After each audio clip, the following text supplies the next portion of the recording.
And we're almost ready to go. Hi guys, welcome to Sweet and Sour. I've got an abundance of letters here, well 3 anyway, that'll tell you what we're discussing tonight. And here we go, and it's letter 3.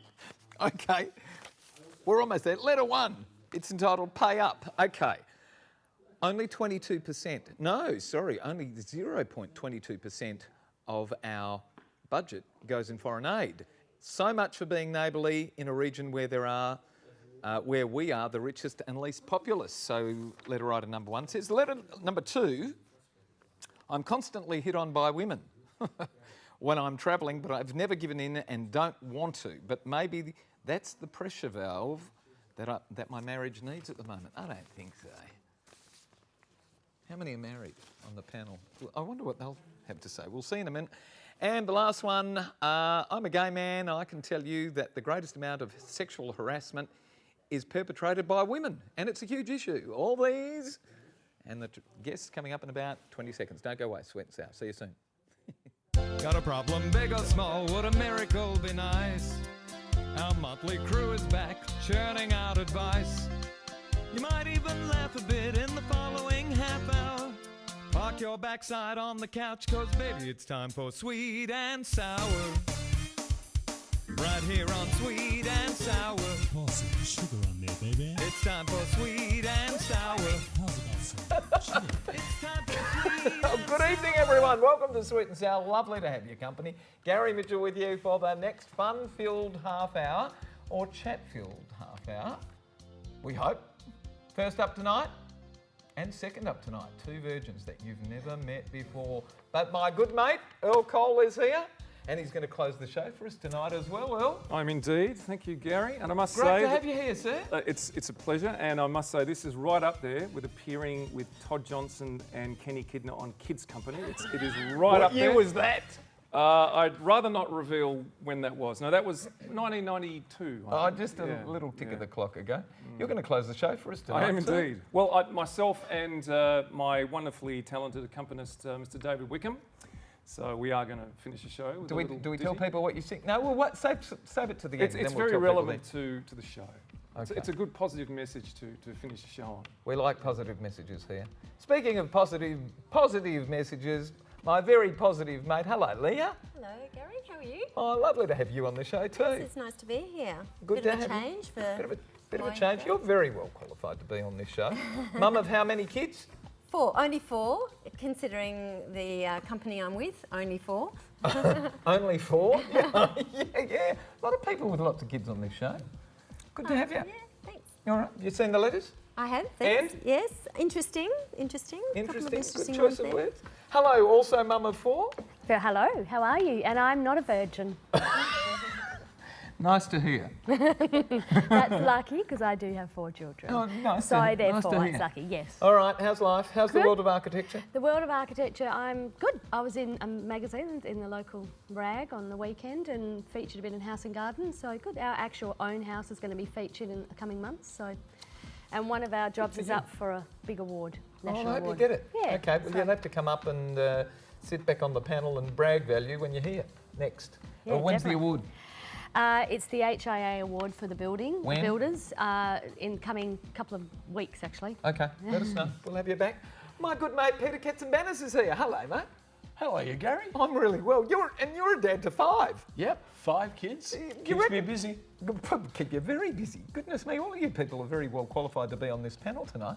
You are a wonderful community supporter of so many different organisations, including a couple that I've been in, and you helped us out very recently too with our Greek Glendy. Fantastic, sir. Mate, it was sensational. It was a wonderful day. I hope people got there and had a look, and if they didn't, wait till next year because it's going to be even better, isn't it, Gary? Even better. Thank you for that wonderful speech you made to Parliament too, mate. That was terrific.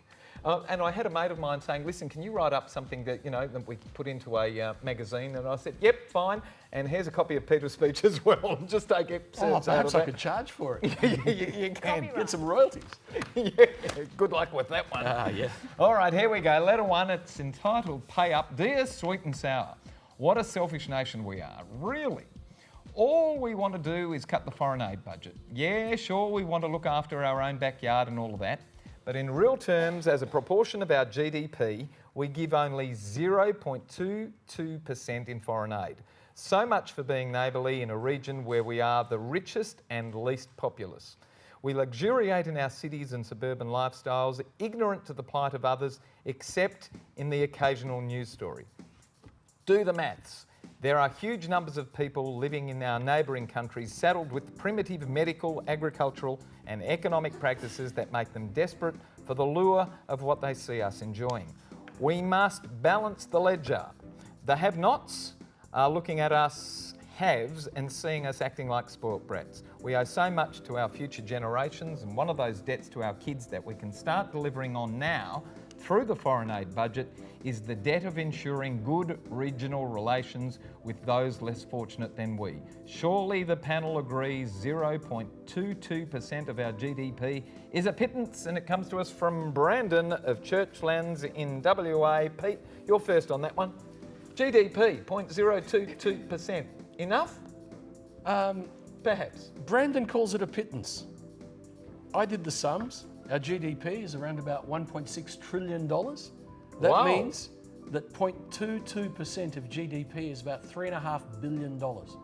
That's about the money we spend every year paying for our entire police force, and around about how much we pay for government school teachers in high schools and primary schools. So it's a lot of money. Not to say we shouldn't be doing it. We should be doing it. Is it enough? But where should it go? Before we wonder about is it enough, where's it going? If it's going to Nepal with their recent earthquake, I think we gave $10 million originally as a nation, and Western Australia gave some additional money. And I think last night, Julie Bishop announced another $10 million. No one's going to begrudge that. Those people need it. They are in desperate need of it. And there's so many other countries in the South Pacific, for instance, the Cook Islands, the Solomon Islands, all those sorts of places. They definitely need it. But do you remember when Kevin Rudd wanted to buy us a spot on the Security Council and started spending money around Africa, which you know ended up in Swiss bank accounts? Or even worse, we wanted to get the World Cup. $45 million paid to those big fat cats in FIFA. Now, as far as I'm concerned, that sours what we do with foreign aid. And people think, no, I'm not going to give money over to these jumped up dictators in tiny little tin pot countries. So if we do the right thing, if we apply the money to the right places, yes, I think we should be doing it. But we've got to make sure that it is going to the right places where they really need it and where they will welcome it. Well said. Suze? Well, I didn't agree with Peter in the beginning, but I did agree with the outcome at the end, I have to say. I think it's very important that we keep our foreign aid budget at the level it is at the moment. I would say I did do a little bit of research. I found this interesting, a very interesting letter, Brandon, and it was a refreshing letter, and on the number of years that I've been on Sweet and Sour, I really appreciated it. I did work out, I found out with research, that Australia gives less than Ireland and all of Scandinavia and Belgium and even Turkey. And this is on 2014 figures, and our foreign aid budget has actually been decreased. But the US gives less than us. 2/3 of what Australia gives, and in absolute dollars, or yes, in percentage. In percentage. Okay. The US gives the most money, as in dollars, but a smaller percentage 2/3 of its product. The UAE gives the most in the world, and that's because they give a lot to Egypt.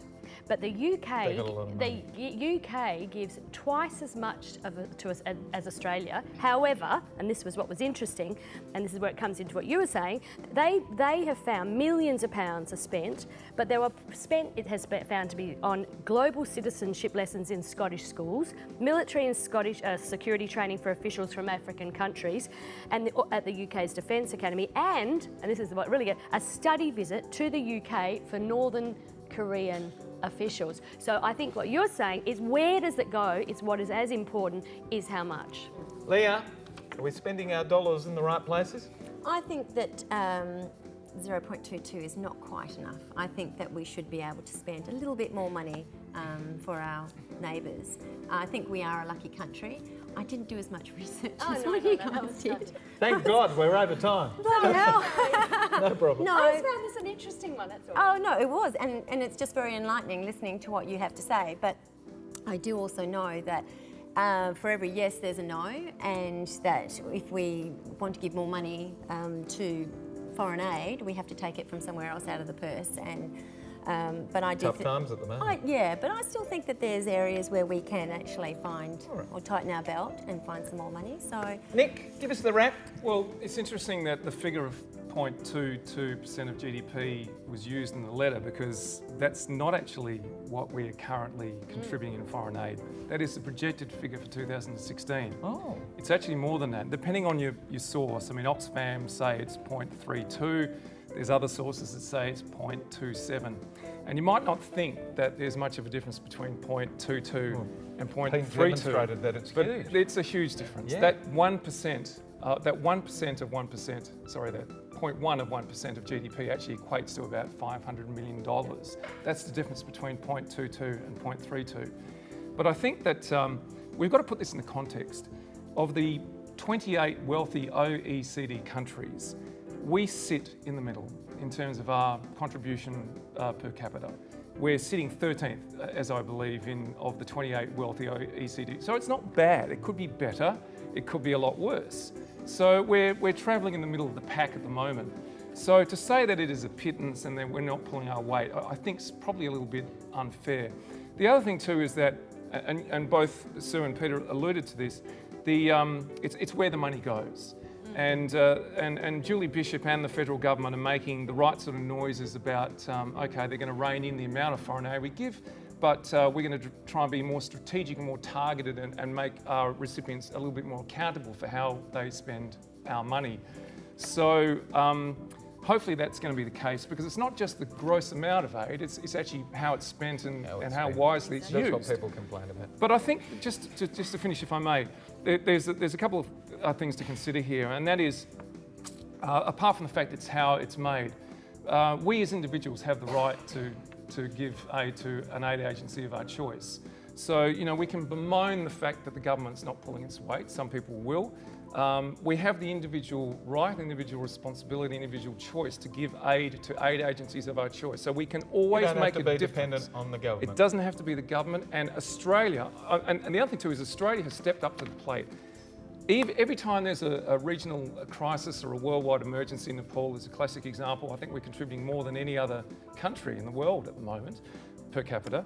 You know, every time there's the Christmas tsunami, the Boxing Day tsunami, the crisis in Nepal, we step up to the plate and we're generous, and we have a track record of being generous, and I'm sure that we will continue to be generous in the future. We've got to go. We've got to wrap. When we come back, we're talking about the strain on family life when the amorous occasions just peter out. Don't go away. Sweet and sour.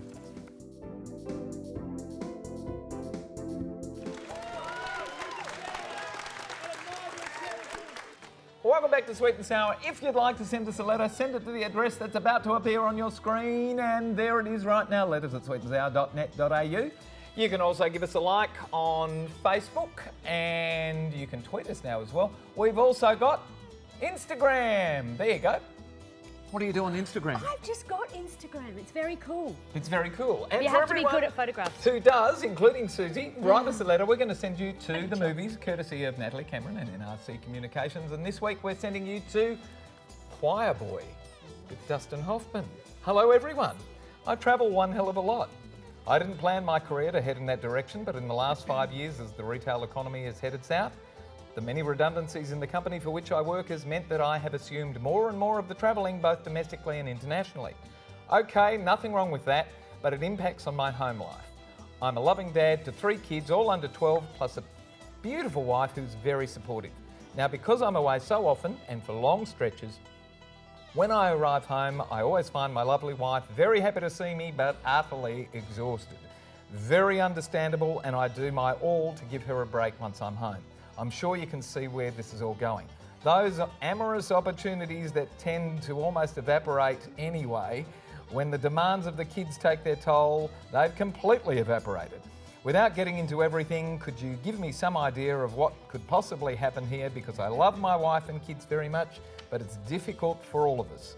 There aren't the employment opportunities now to readily swap. I'm also constantly hit on by women when I'm travelling, but I've never given in, and I don't want to, but maybe that's the pressure valve that needs to see the release in my marriage at the moment. So please, panel, what are your thoughts? Much appreciated. Leah, you're first. Seriously, Kevin, I think you're looking for an excuse to fool around on your wife, and you're using your job as an excuse as well. This is marriage. The honeymoon's over, and the first part of your marriage, it's easy. Everything comes easy, but everyone's been there. It's hard work, and may I suggest you sit down and communicate with your wife, ask her how she feels and what she needs, tell her how you feel and what you need, and try and find what her spark is, what will ignite her. Everyone is different. She just may as well need 24 hours solid sleep, and that might get things going. But otherwise, you know, some girls are different. Some girls like to be told how much she's appreciated, what she looks beautiful, and, you know, some girls need to be told. Up to some you, mate. needs to Your be touched, skill. You know, just a simple thing. Oh, that did it for me. Good night, everyone. Thank you. But seriously, this is the real life. So I just think maybe let her have some sleep. You'll work it out. Come on in, Earl. Well, look, Kevin, I'm sure you don't need the panel to tell you how to release the pressure valve. I'm sure you're quite capable of doing that yourself. But look, I can sort of relate where he's coming from. I mean, I spent a bit of time overseas. I perform overseas, and I'm away from my beautiful wife. And when I get back, she's not necessarily got the same idea that I've got when I've been away for a week. Having said that, unlike Kevin, I'm not constantly hit on when I'm away. It's probably because of the shirts I wear. I don't know. But look, you know, I tend to agree with you, Leah. I think he's looking for a bit of a cop out here. And the one thing that he must do. There's a fundamental difference between men and women. We're up for it all the time, and when we've been away, we want to come back and we want, she's exhausted. She needs to be romanced. Before you come back, book a restaurant, organise a babysitter, get her some flowers. Organise it before you get back. That's the key. Romance her, and you'll find that your problem may very well be solved. Suze. Okay, well, I was very similar. Tell your wife you absolutely adore her, give her a cuddle and don't expect sex. Arrange for a cleaner and a babysitter and surprise her, fly her to wherever you are, but arrange the kids, arrange the babysitter. You do it. Make it romantic. Do it and you'll have a... Achievers make sacrifices, Pete. This guy doesn't want to make any sacrifice, and at this phase of his life, he probably should be. Well, I tell you what, he says he wants to release the pressure valve, and then he says he's got a beautiful wife who is very supportive. I tell you what, Kevin, if you release that pressure valve in what you're telling us you're interested in doing, your wife will still be beautiful, but she's not going to be very supportive, and she's probably not going to be your wife for too much longer. And you're going to have so no take money. the advice from everyone else here, That's right. romance her a bit, get her a voucher to go to a day spa one day when the kids are away from school, get a babysitter, go out, get the romance back into your relationship, and have fun with your wife. Get it happening. When we come back, we're going to be talking about women who are predators. Don't go away, Sweet and Sour.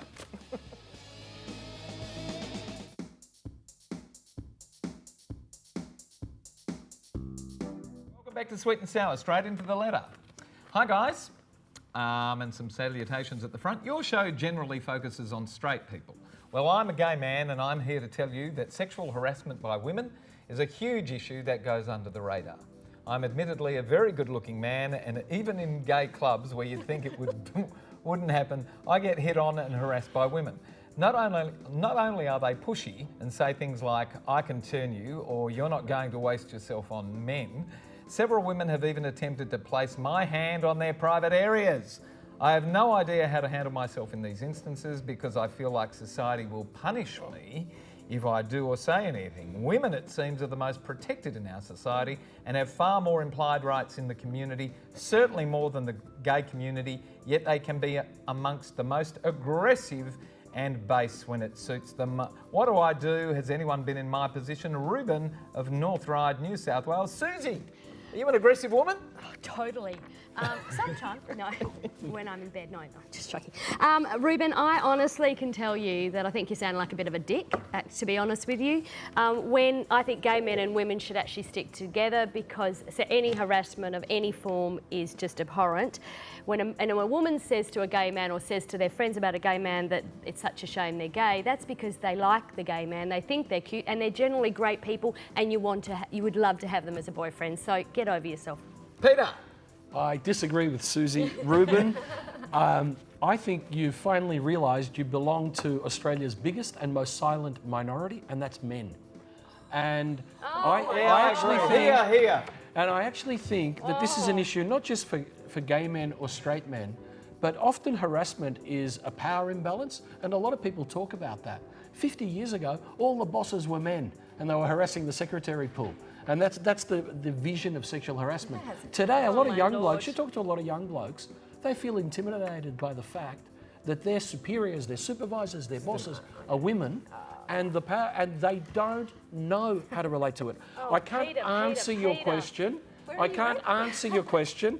I don't know what you can do, but I recognise that it is a problem and that we don't talk about it as a society. Harassment is Okay, abhorrent? come on, Nick. Look, Sue, I agree with you. I think he sounds like a bit of a dick. And to be honest, Ruben, you might think we're rubbish. You're rubbish. I'm sorry, but look, you put yourself in a position where you are being confronted by overtly sexually aggressive women. Why? Just walk away. Just walk away. And look, there's a reason why women have implied rights. It's because of a physical imbalance. There's an imbalance. Males are physically stronger in most instances, and there is much more occurrence of verbal and physical abuse and sexual abuse against women than there ever is against men. So there is a very good reason why women are protected societally as they are. Is that a word, societally? Anyway, I've said enough. On that note, I'm going to invite you to take your position over there with your accompaniment, David. Is that right? David Wickham. David Yes. Wickham. And Earl tonight is going to sing us off the show. But first, I'll invite you to take your position I will, now. thank you. All right, and we'll go to Leah to finish off. Oh, okay. Did you forget you had to say something? Yeah, well, I just think, Ruben, you just need to learn to deal with it. Women have been harassed for centuries and it still happens. happens. No matter what we say on this panel, it's still going to happen. So think of a few comeback lines, learn to ignore, and if a guy ever grabbed my hand and put my hand on his private parts, I would make sure that he'd feel enough pain to rethink doing it ever again. So you really do need to just learn how to deal with it. Good night, Leah. Good night. Good night, hon. Good night, Susie. Good night. Good night, Pete. Good night, Gary. Good night, mate. Great to have you. Thanks for being with us. We're going straight over to Earl and David.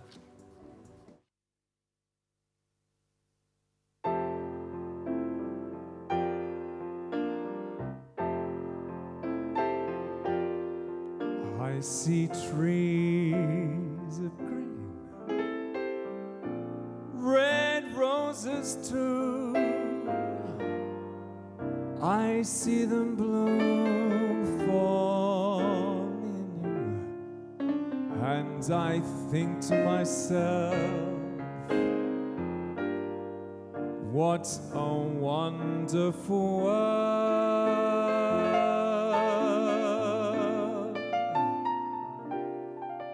I see skies of blue and clouds of white. Bright, blessed day, the dark, sacred nights. And I think to myself, what a wonderful world.